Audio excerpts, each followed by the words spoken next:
Muitas informações relacionadas à Petrobras, como por exemplo o preço do barril de petróleo de $113,03. O José Mauro Ferreira Coelho, que é o novo presidente da Petrobras, o preço do combustível que está nas alturas, e com tudo isso muitas pessoas e investidores se perguntam se vale a pena investir, ou seja, se tornar sócio da Petrobras. É claro que esse vídeo não é uma recomendação de investimento, pois eu não sou nenhum analista certificado CNPI. O que eu quero fazer é uma breve reflexão sobre esses últimos acontecimentos. Então, se você gostar desse vídeo, clica no botão de gostei que o YouTube vai entregar esse vídeo para mais pessoas e isso ajuda muito o canal a crescer. Mas vamos lá, não tem como a gente não falar da Petrobras sem a gente falar da política de preços adotada pela Petrobras, que segue a PPI, que é a Política de Paridade Internacional. A PPI ela foi implementada em 2016 pelo ex-presidente Michel Temer, logo após o impeachment da ex-presidente Dilma Rousseff. Junto com o Temer, também entrou Pedro Parente, que se tornou naquele momento presidente da Petrobras. E ambos chegaram à conclusão que a política de preço da petrolífera tinha que mudar. Por isso, eles adotaram a PPI, que diz que a Petrobras deve seguir o preço do petróleo no mercado internacional, que são negociados através da Bolsa de Valores. Por mais que ela faça todo o operacional no Brasil, ela deve seguir os preços e a cotação do barril de petróleo do mercado internacional.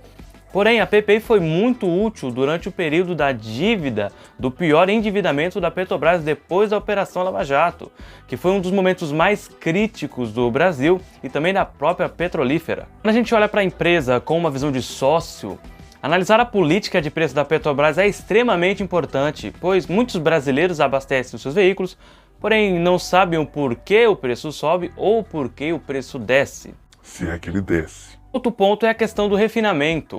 O Brasil não é autossuficiente em questão de refinar. Então 70% do que é extraído no Brasil é refinado. E a outra parte o Brasil vende e compra já refinado para poder vender aqui no Brasil. Agora falando das ações da Petrobras, nós temos as ações ordinárias e as ações preferenciais. O PTR3 e o PTR4. Para quem não sabe a diferença entre esses dois tipos de números, funciona da seguinte forma. As ações ordinárias, que terminam com o final 3, ela te dá direito a lucro e voto na Assembleia, ou seja, quanto mais ações ordinárias, mais seu voto pesa dentro da empresa. Ações preferenciais, que terminam com o final 4, elas não te dão direito a voto, mas você tem uma pequena porcentagem a mais nos lucros da empresa. E olhando para alguns indicadores de valuation do PTR4, nós temos um PL, um preço sobre lucro de 2,87. O PL serve para o investidor como um indicador de quanto o mercado está disposto a pagar pelos ganhos da empresa.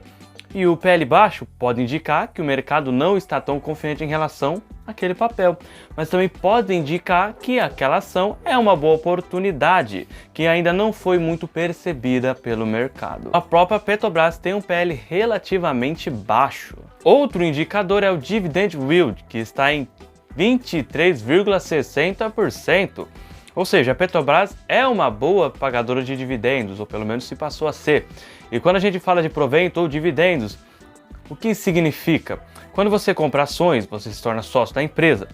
E se tornando sócio da empresa, a gente quer que a empresa cresça e distribui os lucros. Quando a empresa distribui esses lucros, ela faz o repasse desses lucros, ela faz isso através de proventos e dividendos. É assim que ela repassa seus lucros, seja em proventos, dividendos ou para abater impostos no juros sobre capital próprio. Saindo do dividendo e entrando no P sobre VP, o preço sobre valor patrimonial está em 0,99%. Ou seja, se juntar todo o patrimônio da Petrobras, a gente está comprando abaixo do valor patrimonial da empresa. Isso é um indicador bem positivo numa análise. Entrando nos indicadores de endividamento da empresa, nós vamos falar sobre dívida líquida, sobre patrimônio líquido e também a liquidez corrente. A dívida líquida sobre o patrimônio líquido está em 0,44, ou seja, uma dívida bem controlada e até baixa comparando o passado da companhia. E segundo a Suno Research, a dívida líquida da Petrobras é de 40 bilhões de dólares. A liquidez corrente, ela mensura a capacidade da empresa de fazer o pagamento de dívidas nos últimos 12 meses. Maior que 1 significa que a companhia possui uma capacidade de pagamento relativamente boa. Igual a 1 significa que a empresa está com seus pagamentos em dia, nos pagamentos proporcionais.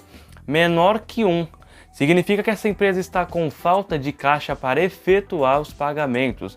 E no caso da Petrobras, está em 1,53, ou seja, a Petrobras tem grana para bancar os pagamentos no período de 12 meses. Para outros indicadores, como o ROI, que está super elevado, o que é bom, e as margens altíssimas, como a margem EBIT, a margem líquida, margem EBITDA e a margem bruta. Fora os indicadores da Petrobras, ela teve um lucro de 44,5 bilhões de reais no primeiro trimestre de 2022. Mas outro ponto são que alerta nós devemos ter e tomar cuidado que podem e vão envolver a Petrobras. A primeira delas são as questões das eleições de 2022. Porque o Dória tem plano para a Petrobras, o Lula diz uma coisa, Bolsonaro, Ciro Gomes, todo mundo tem planos para a Petrobras. E eu não quero entrar no assunto política, mas claro que o presidente do Brasil pode tomar algumas decisões, porque ele é o maior acionista da Petrobras. Claro que nem todas essas decisões podem acontecer, mas claro que a Petrobras é uma estatal e o governo pode acabar fazendo coisas que podem prejudicar não só a própria Petrobras, mas também a população brasileira. Outro alerta é o preço do petróleo e também do gás GLP, já que o barril de petróleo está cotado a 113 dólares. Isso é devido ao conflito da Rússia e a Ucrânia, então quanto mais o conflito continua, pior a economia fica. Mas no meio de tanta informações e notícias, indicadores e resultados, vale a pena ou não investir na Petrobras? Se você gostou desse vídeo, deixa seu like, se inscreve no canal e ativa o sino das notificações, pois desse jeito você sempre vai ser notificado quando sair algum vídeo novo. E lembrando que esse vídeo não é uma recomendação de investimento.